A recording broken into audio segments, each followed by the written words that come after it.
Pessoal, hermanos, amigos, ¿te gustaría aprender el español de una manera rápida y fácil?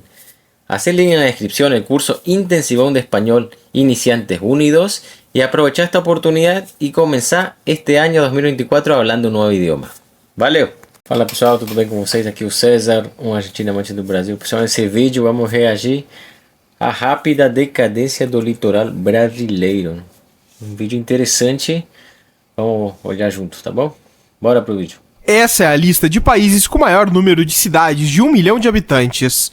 E o Brasil só fica atrás da China e da Índia, estando em terceiro lugar. Na verdade, na América do Sul existem 37 cidades, com mais de 1 milhão de habitantes. E destas, 17 ficam no Brasil, com a maioria estando próximas ao litoral brasileiro. As maravilhosas cidades costeiras brasileiras hoje enfrentam grandes desafios. Na lista das capitais mais perigosas do Brasil, Macapá e Salvador aparecem nas primeiras posições, bem como Aracaju, Recife, Fortaleza, Maceió, Natal, Porto Velho, João Pessoa e Rio de Janeiro. Essas cidades pontuam no topo das mais desiguais do Brasil, também com os maiores índices de criminalidade e altos custos de vida. Seria isso uma exclusividade das cidades litorâneas brasileiras? Ou toda cidade grande no Brasil está condenada a ter esses mesmos problemas? É isso que vamos ver nesse vídeo. Em 1950, a população brasileira de 52 milhões de habitantes vivia principalmente em áreas rurais, geralmente em regiões até 200 quilômetros da costa. Entre 1950 e os anos 2000, a população em áreas urbanas cresceu de tímidos 20 milhões de pessoas para 160 milhões. Ao mesmo tempo que a população rural se manteve relativamente estável no mesmo período. Vou colocar a pausa. Pessoal, em 50 anos, aumentou a 160 milhões.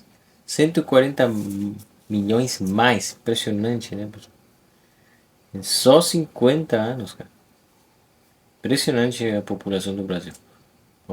Essa migração em massa aconteceu principalmente para cidades próximas da costa, e os 13 principais estados costeiros, indo do Rio Grande do Sul até o Ceará, multiplicaram a sua população em poucas décadas. Apenas o estado de São Paulo, em um exemplo, cresceu de 18 milhões de habitantes em 1970 para 25 milhões em 1980. Os imigrantes visavam sair da dura vida do campo, onde ganhavam mal e havia falta de estrutura, em busca de uma vida melhor em cidades costeiras, que cresciam cada vez mais, e não faltavam empregos e a qualidade de vida era muito superior. Desde a década de 60, no governo de Juscelino Kubitschek, os investimentos federais aumentaram no setor industrial, principalmente na região sudeste. A consequência disto foi um grande movimento migratório do nordeste para o sudeste do país, bem como o êxodo das áreas rurais para as áreas urbanas. Juscelino estipulou 30 metas, com 6 objetivos principais para que o desenvolvimento urbano do Brasil acontecesse. O objetivo número 1 era baseado na energia, buscava aumentar a geração hidrelétrica,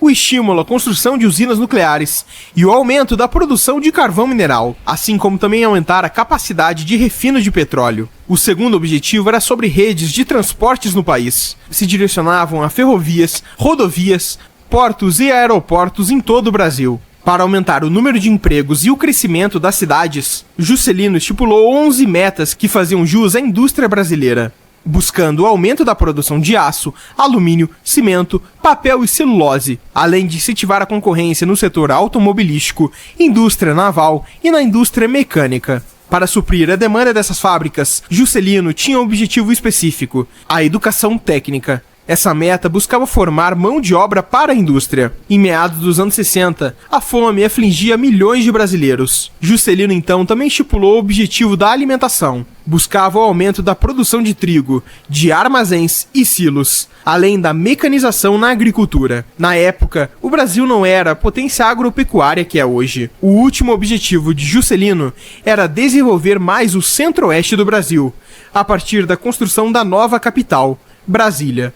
Vocês estão curtindo o vídeo? Se a resposta é sim, eu tenho uma novidade. Você já pensou em ganhar um dinheiro extra trabalhando no conforto da sua casa? Hoje é possível com o curso Notícia Lucrativa, um curso que eu estou fazendo e que eu recomendo para vocês, já que você não precisa ter experiência, apenas seu interesse. Eu vou deixar aqui o link na descrição do vídeo, faz a sua inscrição agora e mude sua vida.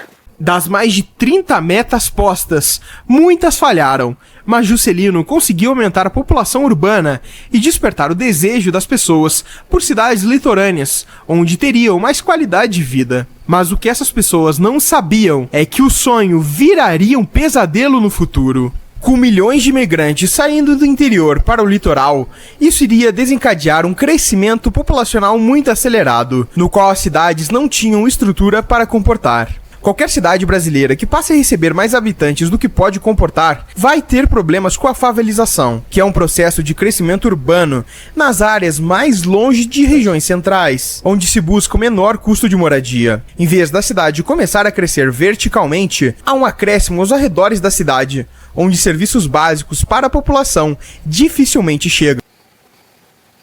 Aí dá pra ver, né, pessoal? Interessante, né? Data quando a sobrepopulação, né, ou sobrepopulação de uma cidade leva, né, a pessoal ficar assim nesses lugares, né. Aí dá pra ver a favela de Rio de Janeiro, né. Dificilmente chegam. Na cidade do Rio de Janeiro, as favelas são uma das principais marcas. Existem favelas no Rio de Janeiro maiores que muitas cidades brasileiras. É o caso do Complexo da Maré, com 140 mil habitantes distribuídos em 16 favelas. A Maré é maior que a maioria dos municípios do país. À medida que a cidade do Rio de Janeiro foi se expandindo das partes mais próximas à praia para o interior do estado, o processo de favelização foi crescendo cada vez mais. Em 1888, quando os escravizados brasileiros foram finalmente libertos, não tinham outra possibilidade a não ser construir nos morros, nas áreas mais longe do centro. Esses processos aconteceram por todo o Brasil, mas se destacam principalmente nas cidades litorâneas, já que desde 1500 são as maiores cidades do país. Hoje em dia, as 20 maiores favelas do Brasil estão em maioria nas cidades costeiras. Apenas São Paulo, Manaus e Brasília são as únicas cidades não litorâneas que estão nesse ranking. O processo de favelização em si não é um problema, e sim os prejuízos que isso traz para a população. A segurança urbana é hoje um dos maiores problemas do Brasil. A taxa de homicídios aqui e os índices de roubo são os maiores do mundo, na maioria dos casos. Em 2016, esse mapa ganhou notoriedade mundial, porque ele mostra a comparação de 59 mil homicídios que ocorreram no Brasil, comparado à mesma quantidade de homicídios, juntando vários países diferentes do mundo. Bom, pessoal, vamos colocar pausa.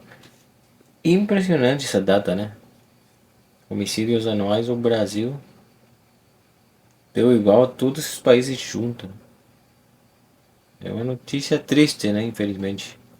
No Brasil, as áreas mais pobres e com menos acesso a serviços sociais básicos são as que mais sofrem com a violência urbana. Esse fenômeno pode ser explicado pela teoria da desorganização social, criada em 1942 por Clifford Shaw e Henry Mackay. Essa teoria diz que quanto mais desorganizada for uma sociedade, maior serão os níveis de criminalidade. Em um estudo criado para elaborar a teoria, analisou as áreas de maior índice de violência. Essas apresentavam a projeção geográfica com casas deterioradas, com famílias desestruturadas e incompletas, e com o mais baixo grau de escolaridade e situação socioeconômica. Levando esses fatores em consideração, as cidades litorâneas também pontuam no ranking de maior índice de criminalidade. A cidade com maior número de homicídios no Brasil em 2022 foi Camaçari, que fica próximo à cidade de Salvador, na Bahia, com uma taxa de 82 mortes a cada 100 mil habitantes. Isso está 3 vezes acima da média nacional de 19 mortes a cada 100 mil habitantes. Mas a violência urbana obviamente não é exclusividade das cidades litorâneas, bem como o alto custo de vida também não é. Nas cidades do litoral brasileiro, o problema é maior ainda. Enquanto o preço médio dos aluguéis em cidades do interior tende a estar de acordo com a renda média dos brasileiros, nas cidades litorâneas ainda contam com custos de aluguéis maiores que a média nacional. A média do metro quadrado no Brasil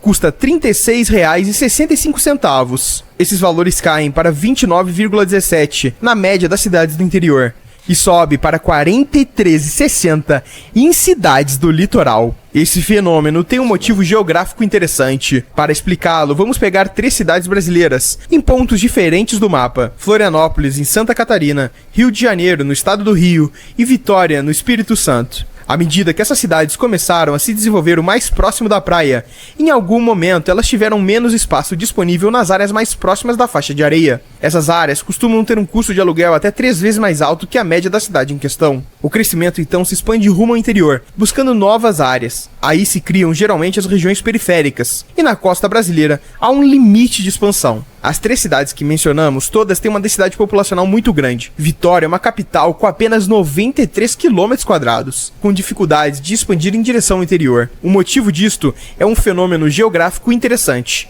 que acontece aqui no Brasil. As áreas até 50 km do litoral, geralmente, têm uma altura em relação ao mar muito baixas, beirando -2 até 100 metros. E não muito distante do litoral, existem as serras brasileiras, que estão predominantemente na maior parte do sul, sudeste e parte do nordeste. Elevam um nível em relação ao mar acima dos 1000 metros. Quem nunca ouviu a expressão subir a serra, não é mesmo? Essas serras dificultam a locomoção e o crescimento horizontal das cidades, limitando assim a capacidade de casas mais baratas nas áreas mais periféricas. Enquanto em cidades como Sinop, no Mato Grosso, o crescimento horizontal pode ser quase infinito, devido à geografia plana da região. As cidades costeiras do Brasil têm uma limitação geográfica, chamada Serra Brasileira. Enquanto isso, parece que as cidades do interior ganham cada vez mais destaque, enquanto as do litoral parecem estar em decadência. Pela vida mais tranquila, custos muito baixos e uma menor criminalidade em muitos casos, a notoriedade do interior vem ganhando cada vez mais força. Sinop, como mencionado anteriormente, é uma das cidades que mais cresce no Brasil, próxima de chegar aos 49 anos de fundação. A cidade de Sinop se consolida como a 4ª cidade que mais cresce no país, um crescimento de mais de 70% em uma única década. E assim como Sinop, será que as novas cidades do interior do Brasil vão ganhar mais notoriedade nas próximas décadas? E será que a decadência das cidades litorâneas continuará no futuro? Os próximos anos irão nos responder essas perguntas. Bom, pessoal, até aqui o vídeo, um vídeo interessantíssimo, né?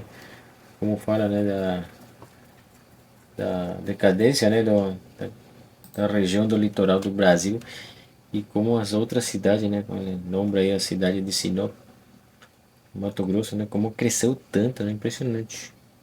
E vai continuar crescendo, né? Bom, um vídeo muito interessante. Se você gosta desse tipo de conteúdo, pessoal, não se esqueça de se inscrever no canal, deixar seu like, compartilhar. Até o próximo.